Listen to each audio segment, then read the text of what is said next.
Hello mga paps, naghahakot naman ako ng mga kahoy para maigamit namin sa porma.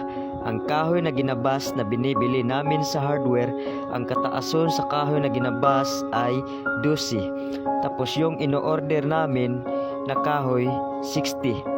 Okay na siguro ang 60 kasi may kahoy naman dati pwede pa gagamitin.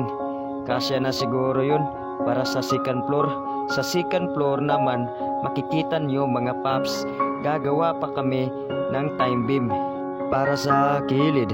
At eto mga paps, nandito ako sa itaas, nagsilsil ng simento sa binubuhos namin para maipasok namin yung mga kabilya. At yun, gagawa pa kami para dyan. So ngayon, nagpupurma pa kami ng mga kahoy at naglinsa.